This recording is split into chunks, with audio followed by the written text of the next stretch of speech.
Hello everyone. स्वागत है आप सभी का इटर्नल क्लासेस बी इनफाइनाइट के चैनल पे। मेरा नाम है अंकित पांडे और अभी जो न्यूज़ हम डिस्कस करने वाले हैं वो ये है कि भैया आपके रेमन मैग्सेसे अवार्ड 2024 आपके अनाउंस हो चुके हैं। ठीक है, ये जो रेमन मैग्सेसे अवार्ड है वो 66, ठीक है, 66 रेमन मैग्सेसे अवार्ड है। इसको हम आज डिस्कस करने वाले हैं। तो चलिए आगे बढ़ते हैं। ये है आपकी लिस्ट, ठीक है, जो अवार्ड मिले हैं। ठीक है, तो इसमें आपको नाम और किस देश से है वो याद करना है। ठीक है, गुयेन थी गॉक फुओंग जो है वो वियतनाम के हैं जिन्हें इस साल का अवार्ड मिला हुआ है। कर्मा फुनसो भूटान के हैं। मियाजाकी हयाओ जिनको मिला है वो जापान के हैं। रूरल डॉक्टर्स मूवमेंट, ठीक है, ये अवार्ड मिला है जो है थाईलैंड को। ठीक है, फॉरवीजा फरहान इनको मिला हुआ है, ये इंडोनेशिया की हैं। ठीक है, ये लिस्ट है आपकी रेमन मैग्सेसे अवार्ड जिनको मिला हुआ है। आगे बढ़ते हैं। तो ये लिस्ट है और अब हम बात करेंगे कि जो भी लिस्ट में नाम है वो एक्चुअली में है कहाँ से और वो करते क्या है। ठीक है, तो मियाजाकी हयाओ जापान से हैं। भैया एक रिनॉन फिल्म मेकर हैं और फाउंडर हैं स्टूडियो गबिली की। ठीक है, उसके बाद नाम आता है फारवीजा फरहान का जो इंडोनेशिया से हैं। एक इन्वायरमेंटलिस्ट हैं और सोशल जस्टिस एडवोकेट भी हैं। ठीक है, इसके बाद नाम आता है कर्मा फुनसो का जो भूटान से हैं। ये एक मॉन्क हैं, स्कॉलर हैं भैया, कल्चरल प्रिजर्वेशनिस्ट, ये सब इनके डिजिग्नेशन है। इसके बाद आते हैं डॉक्टर गुयेन थी गोंग फुओंग, ये वियतनाम के हैं। एक फिजिशियन हैं, एडवोकेट भी हैं और एडवोकेट हैं किसके, फॉर जन एजेंट ऑरेंज विक्टिम्स। ठीक है, इसके बाद आ जाइए रूरल डॉक्टर्स मूवमेंट, थाईलैंड है, थाईलैंड की इस संस्था को मिला हुआ है। ये क्या है, ये कलेक्टिव है हेल्थ केयर प्रोफेशनल्स के। ठीक है, जो रिवोल्यूशनाइज कर रहे हैं रूरल हेल्थ को।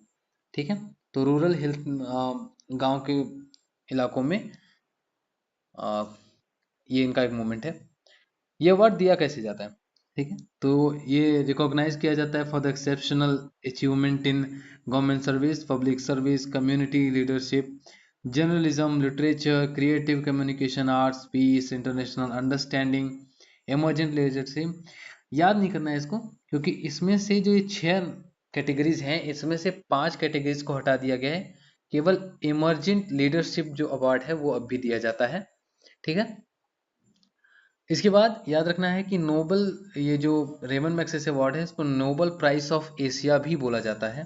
ठीक है, कौन सी कंट्री देती है, तो फिलीपींस देती है और प्रेजेंट किया जाता है रेमन मैग्सेसे अवार्ड फाउंडेशन के द्वारा इसको। ठीक है, याद रखना है इसको। फर्स्ट अवार्डी, ठीक है, फर्स्ट अवार्ड दिया गया 1958 में और जो फर्स्ट इंडियन जिनको ये अवार्ड मिला वो विनोबा भावे जी थे। याद रखिएगा इनको भी इसी सीरीज में दिया गया था 1958 में ही। ठीक है, ये अवार्ड जो है वो 6 कैटेगरी में दिया जाता था शुरुआत से, पर 2009 में जिनमें से 5 कैटेगरीज को हटा दिया गया। तो ऊपर की ये जो 5 दिख रही हैं, government services, public services, community leadership, ये कम्युनिटी लीडरशिप याद रखिएगा यही वो कैटेगरी है जिसमें विनोबा भावे जी को अवार्ड मिला था। Journalism, literature, creative communication, art, peace and international understanding, ये सब कैटेगरीज को हटा दिया गया है। केवल एक कैटेगरी बची है जिसमें अब भी अवार्ड दिया जाता है, वो है इमर्जेंट लीडरशिप की कैटेगरी और इसे स्टार्ट किया गया था 2001 से। ठीक है, आगे बढ़ते हैं।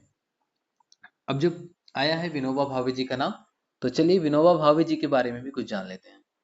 तो भैया विनायक नरहरि भावे इनका पूरा नाम है। जन्म हुआ था 11 सितंबर 1895 को।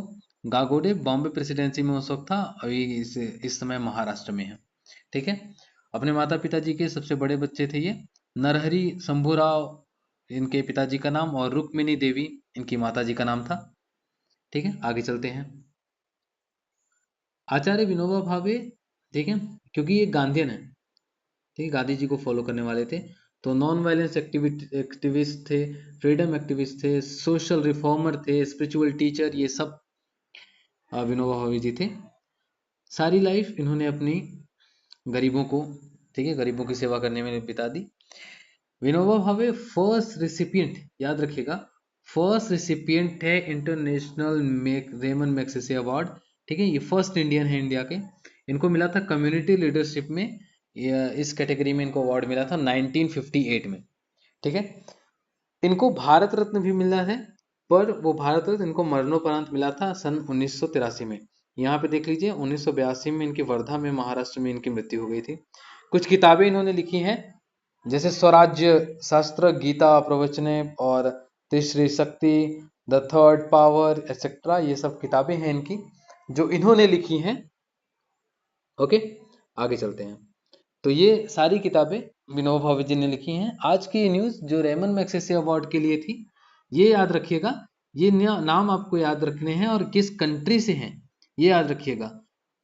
ठीक है, ये कंट्रीज जो हैं ये आपको याद रखिएगा। अगर आपको वीडियोस पसंद आती हैं तो वीडियोस को लाइक करिए, ठीक है, शेयर करिए, और फिर से अगले वीडियो में हम आपसे मिलते हैं।